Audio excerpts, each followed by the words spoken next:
In the journey of self-improvement and personal mastery, the concept of going ghost emerges as a critical strategy. This approach involves deliberately distancing oneself from the daily distractions and social obligations to focus intensely on personal goals and inner development. It's a method where solitude becomes a playground for personal growth and clarity.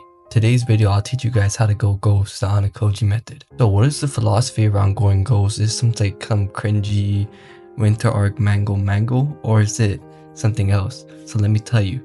The principle behind going ghost is rooted in the idea that real growth and profound changes occur outside of one's comfort zone and away from the public eye.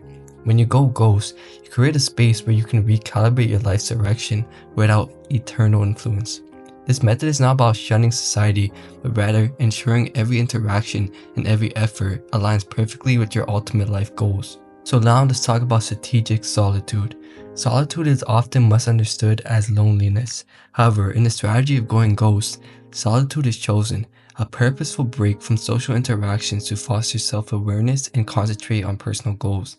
It's about getting comfortable with being alone with your thoughts and using that time to conduct a deep self-examination.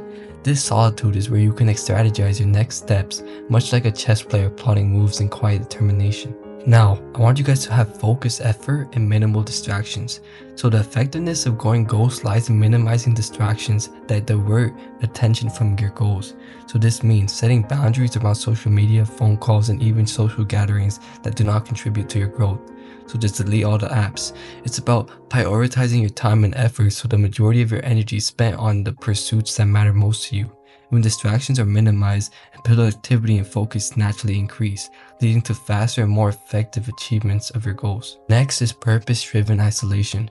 Choose when and how to interact with the world is a significant part of going ghost. It involves intentional and purpose-driven isolation where you decide how your energy and time are spent. This selective interaction is not about isolationism, but about being strategic in your engagements. Every conversation and interaction is chosen based on how it benefits your personal development and goals. Next, I'm going to talk about building psychological resilience. Going ghost also involves strengthening psychological resilience. In your solitude, you confront your deepest fears, anxiety, and doubts. By facing these head-on, you develop the mental toughness needed to tackle challenges and bounce back from setbacks.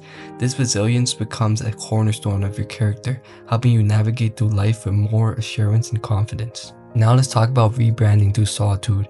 As you go ghost, you essentially undergo a process of personal rebranding. This rebranding is about realigning your life's narrative towards the goal you aim to achieve.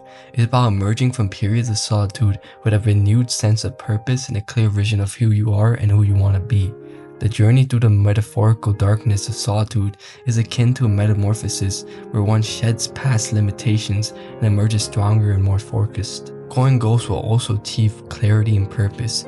One of the profound outcomes of going ghost is achieving clarity about your life's purpose. The clarity comes from deep introspection, which is often clouded by the constant noise of everyday life. When you reduce external noise, which is like social media, pointless social interactions, you can hear your own thoughts more clearly and align your actions with your true purpose. Now let's talk about self-discipline and independence. A significant aspect of going ghost is the cultivation of self-discipline. This practice of withdrawing from social distractions requires a high level of self-control and personal accountability. You learn to rely less on external validation and more on internal satisfaction from meeting your own standards and expectations. This independence is crucial for personal growth and self-reliance. Lastly, I'm going to talk about the impact of strategic withdrawal. Finally, the impact of going ghost on personal development is profound. It allows for a deeper understanding of oneself, a redefined set of goals, and a clearer path to achieving them. It cultivates a mindset where distractions are minimized and life is lived on purpose. While the practice may seem daunting, its rewards are substantial, leading to a more focused, disciplined, and fulfilling life. So in summary, I'm not saying that you should go ghost through winter, etc. But if you want to have a temporary retreat from the world, it's a strategic approach that prioritizes personal development over external engagements. So that's it for today's video. Thank you guys for watching and peace on the street.